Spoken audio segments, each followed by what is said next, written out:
your biggest challenges as the sheriff of Hiltons? My two deputies, Buck and Skeeter.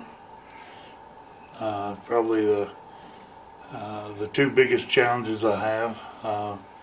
It gets them a paycheck, but they're somewhere a couple of steps below useless. I'm Skeeter Jackson. And what is your position? I'm deputy sheriff, sheriff's deputy. There's a lot of challenges over in Hiltons. I'm telling you what, there's so many mean boys live up in that holler. It's not funny. Just tears my stomach up all to pieces. Well, I understand that you have a medical issue that sometimes can detract from your ability to enforce the law. Yeah, it's a irritable bowel syndrome, IBS. Yeah, I'm in a support group for it. Whenever it's stress and humidity, we have a lot of that up in Hiltons. What are the greatest liabilities that your deputies present? Anything, driving, walking, and God forbid using a firearm, just chewing gum, anything can lead to some kind of mayhem. Of course, the other one, Buck, he's like a 30-year-old, 10-year-old, and still drinks chocolate milk and watches cartoons and stuff like that. And but he's the mayor's son, so of course he's got a job. My daughter, she runs the office and everything. Well, since my wife died, I've been raising my daughter Loretta, and I thought the best place for her to work would be with me, where I keep my eye on her. My name's Loretta Dalton. I'm the deputy sheriff out in the Hiltons. What kind of excitement is there for a young woman in Hiltons? The preacher. Can you elaborate on that? He's a hottie. Well, I like going to the sermons just looking at him. He's a cutie. I own a diner. Oh, okay. Did you start the diner by yourself? Me and my husband started it. Oh, where's he at? Well, he's away on business. Really? Why do you ask? Yeah, he stays out of town quite a bit. Oh, okay. Is he out looking for new recipes or something for your diner? Yeah, he is. Well, we have some suspicions there. A woman in the town, let's say her husband went missing, and that can end up being probably the crime of the century in the Hiltons. Well, I understand he hasn't been seen for a while. How do you explain that? Well, like I said, I'd like to move on to something else, but he likes to travel. Well, how did he go missing? He was there one day and he wasn't there. Well, all of us women are a little crazy, aren't we? Mm-hmm. So I guess I'm a little nuts like the rest of them. It becomes pretty apparent when you walk into your restaurant. What do you have on your door? Well, manic and depressive.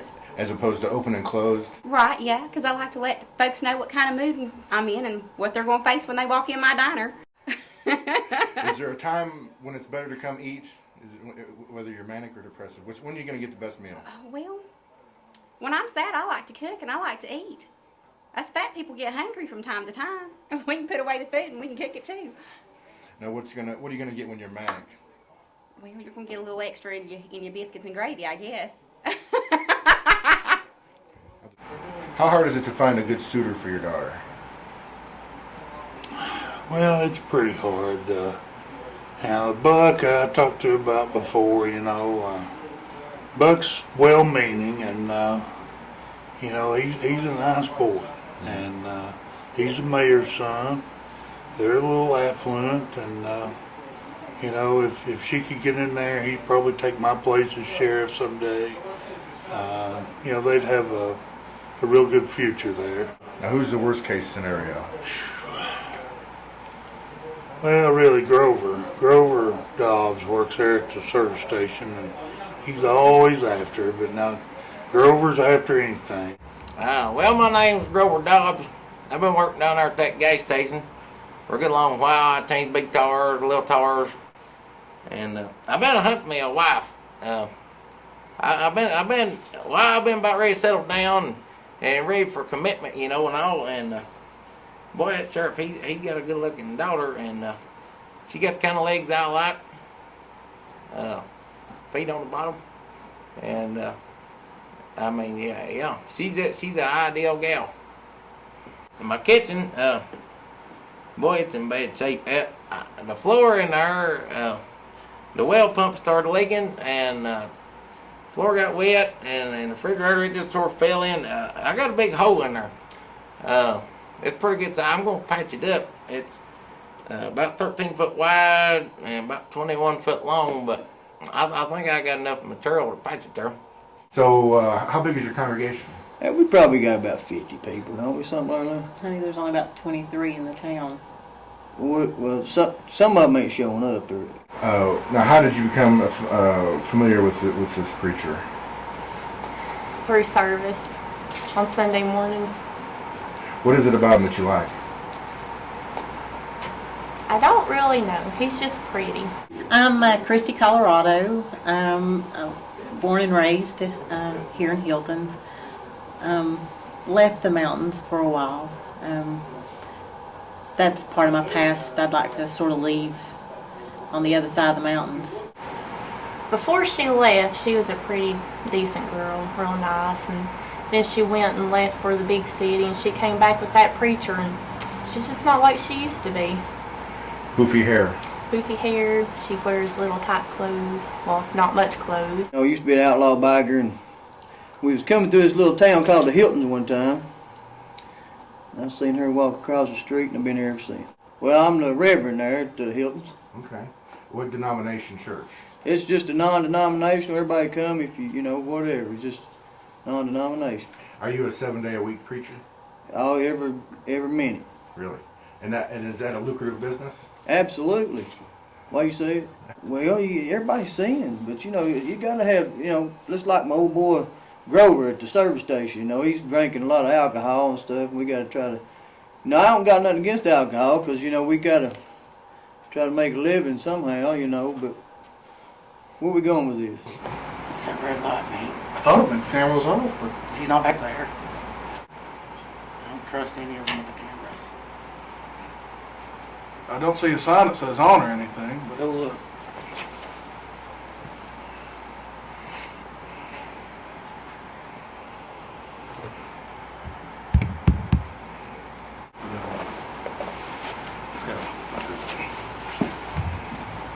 I still think we should break that. I'm Dwayne. I manage the store in the Hilton.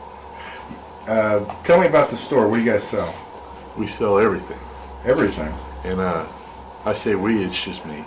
How do you feel about cameramen coming to your town and filming the activities of the local citizens? I'm surprised you found our town, but I'm pretty excited about it. Do you think it's going to help business? Oh, I know it will. And what aspects of business do you think will most benefit from this publicity? Oh, I think our import-export business is going to really skyrocket. I am all for cameras coming there. Oh. Yeah. They say it was your idea. Yeah, it was. I put the feelers out there to figured we bring the cameras into town and people can see what a fine town this is. People will move into town and then it'll just open up the doors. To what? More money. And how is that money going to arrive? The tourism trade? Tourism will be huge. Okay. Where can people stay if they want to come visit the Hiltons? Well, we haven't got that part figured out yet. Now, what do you think about your town being featured in a reality show? Boy, that's just something, man. I mean, that's just something. I couldn't hardly believe it when I first heard it. Why anybody would want to come to Hilton's and, bring a camera. Most time people come through won't even take a picture, much less shoot film. Well, are you afraid that some deep, dark secrets will be revealed of your townspeople? Oh, I'm sure they will. I'm sure they will. Is that good or bad? That's probably a little of both, but I know that there's people in Hilton's that just can't keep a secret.